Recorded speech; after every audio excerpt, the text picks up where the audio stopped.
Okay, guys, welcome to week 6. It says chapter 2 on the screen here. Don't freak out. These come right from the book that we custom made or whatever. So, all my questions on the test come from this PowerPoint. Okay?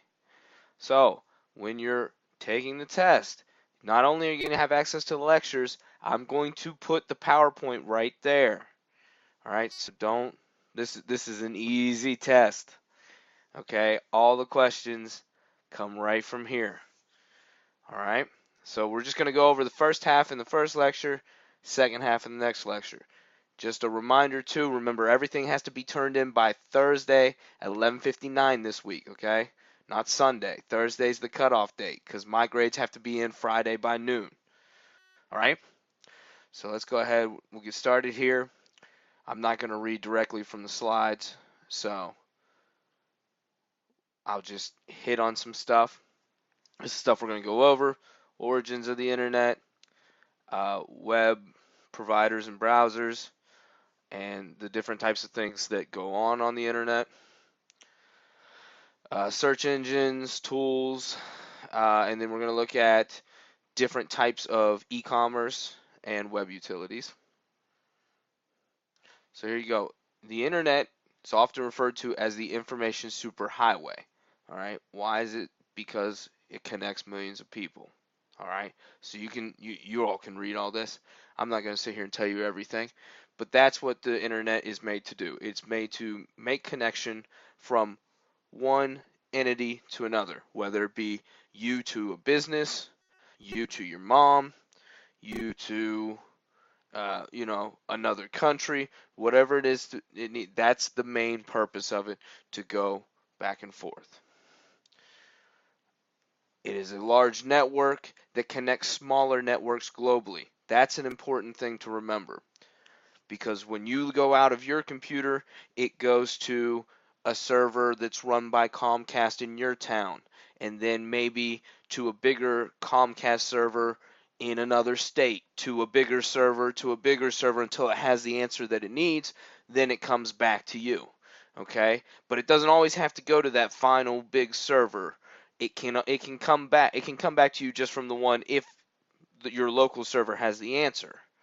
All right, but that's how it works. It goes to one server, to another server, to another server. That's how the network works until it gets sent out to the right place. Launched in 1969, U.S. funded project called ARPANET. All right, that's important to remember. 1969, ARPANET was the original name of the internet. I don't care if you know what it stands for. Just remember 1969, original name, ARPANET. It was introduced in 1991 at CERN. It was not originally called CERN. It was called ARPANET. Remember that. Hint, hint. Common internet uses: communication, online shopping, searching, entertainment, education. Those are in order. Communicating is the #1 use of the internet. I know you might think searching is. I know you might think that, shopping might be too. Excuse me. Communicating is the #1 thing. Okay? People exchanging email on discussion groups, that kind of stuff. That is the #1 use of the internet. Access, you go through an internet service provider, an ISP, like we were talking about, Comcast. If you go through your phone, your ISP would be your phone company or whatever, but we're just talking about basic internet, with a computer, whether it be wireless or hardwired. You go through some type of ISP. In Morgantown, I know we use Comcast, and we use Frontier is the new DSL now. I'm not real sure what they use in the southern part of the state. I know there's also Time Warner in some parts. There is, what's the other big one I'm forgetting? I can't think of it off the top of my head right now. But that is your ISP. Whoever you pay for cable, your internet through, whether it be Verizon, you can have Verizon DSL. That was the other one I was thinking of. Whoever you pay for internet through, that is your internet service provider. That is your ISP, okay? You'll hear that word when you're talking to people. What's your ISP? It's not has nothing to do with your computer. It's where your internet comes from. Browsers, okay? Very simple. That is the program that you use to access the internet. That's what a browser is. You cannot access the internet without using some type of browser. It can be Firefox, it can be Safari, Internet Explorer is on there, Google Chrome. There's a ton of smaller ones. Those are the main four. I know Apple Safari is now available on PCs now for those people that like Safari better. The two on a PC that are most common are Internet Explorer and Firefox. However, Google Chrome is making a run. I see a lot of people using Google Chrome now. They seem to like it. It also is interactive with their apps. But to surf the internet, to get access, you need to use a browser. All right, the address or location of a resource known as the URL. I don't care if you know what URL means, but that is your HTTP www dot, ours is online.wvjc.edu. That's your URL. I'm going to break that up and I'm going to tell you what all those pieces mean, but for right now, that big piece right there is called a URL. And here we go. We're going to break it up right now. Uniform Resource Locators. I don't care you know what that means. But the two things you need to remember, or there's actually three things, but the protocol and the domain name. The protocol is what you're, where you're sending out. So 9 times out of 10, all you guys are ever going to see are HTTP. Now, if you're an IT student, that's different. You'll see other protocols. But if you're not an IT student, HTTP is all you're going to see. So HTTP:// that's your protocol. The big hunk of that is the domain name. That's what you register for. That's what you actually buy when you're buying a website. You're buying the domain name, okay? And the top level domain is the .com. Still part of the domain name, but if you're a business, you can get .biz. If you're an educational institution, you can get .edu, like the junior college has. I'm trying to think. There's a bunch of them now. You can actually customize them now. So like I could get one that was www.morley.gym. We could make it whatever we wanted to make it, and you're going to see more of that. That is a law that just got passed in end of 2011. So you're going to see more of that happening. You're going to see more people saying, www dot the name of, like, if we're doing MTV, you might say jerseyshore.mtv, and then that .com won't be there. That .com just stands for commerce. It's the most common one used. So very, very simple there. Protocol, domain name. Those are the two main things. And then that .com is just your top level domain. Obviously the www is World Wide Web. The MTV is part of the domain name. Okay? More on browsers. Hypertext Markup Language, HTML. That is the code that is behind the web page. You see all these pictures and you see all these buttons and all this stuff. There's code behind that. Everything in your online class has HTML code. I sit there and I do HTML code to make sure your class works right. Any class on the online, that's me working on the code. So if you find something wrong, let me know. I'll go in and fix it. But I'm not really so much worried about you guys. I just want you to understand what HTML is, what the code is, just behind it. I'm not sure that there's a question on the test, but remember what it is.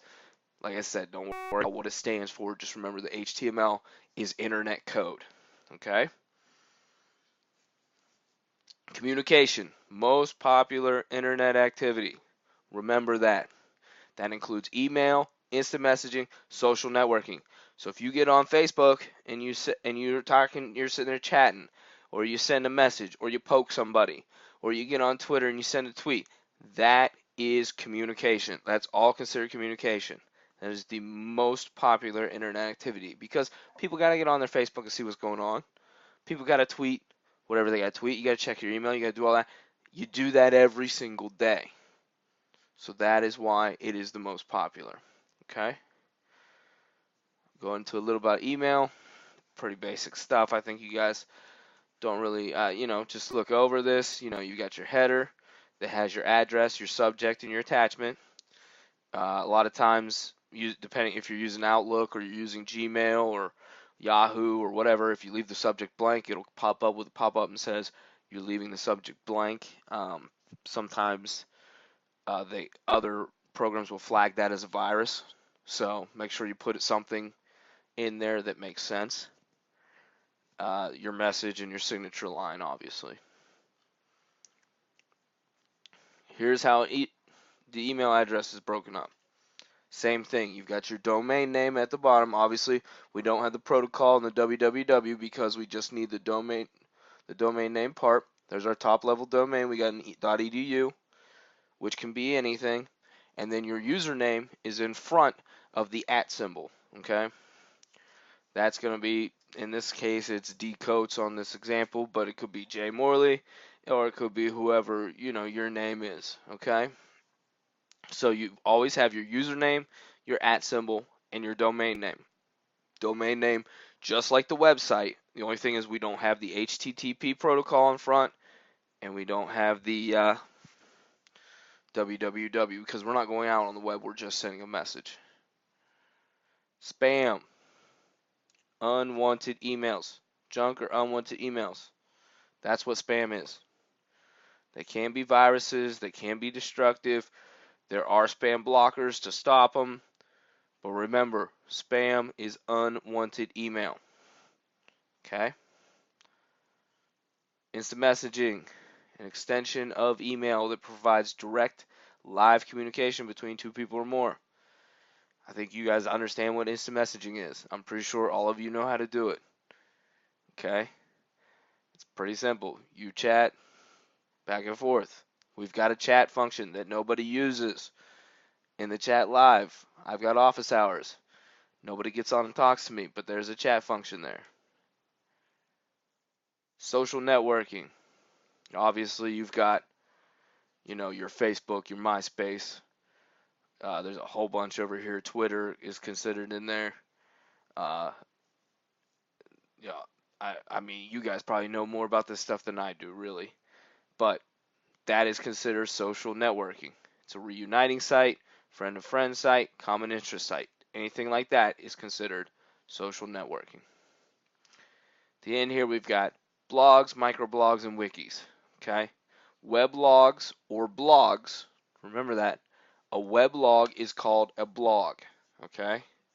That's where you can post something that's time-stamped and arranged newest item first. So it's kind of like an online journal, or they call it a weblog or a blog. Okay? Remember that. A weblog is called a blog. A microblog, short sentences, that's Twitter. That's your Facebook status. Little things like that. There's all kinds of them out there. But if you have to stop at 140 characters, that would be a microblog. Okay? A wiki, special website that is designed to allow visitors to fill in missing information. We all use Wikipedia. Okay? Wikipedia is not always 100% correct because it allows people to get in there and change things and add things. Now, they usually have people that go in and try to pull different things out. However, you can set up your own wiki site for whatever you want. It could be on this class, it could be on whatever, and people can go in and edit stuff and add stuff and do different things. That's what a wiki is. Okay? So I'm going to stop this lecture here. I'm going to do the second half. That's pretty quick, Second half, I'm going to do over on the next lecture. But also, I'm going to have this PowerPoint for you to use during the test. Remember that. Don't go in there blind. If you haven't watched these lectures, it's your fault. I'm like calling out the questions as I'm going through here, okay? So watch the second lecture, have the PowerPoint ready. You should just zoom through those 10 questions at the end and make sure you turn in your final project, and then you're done. All right?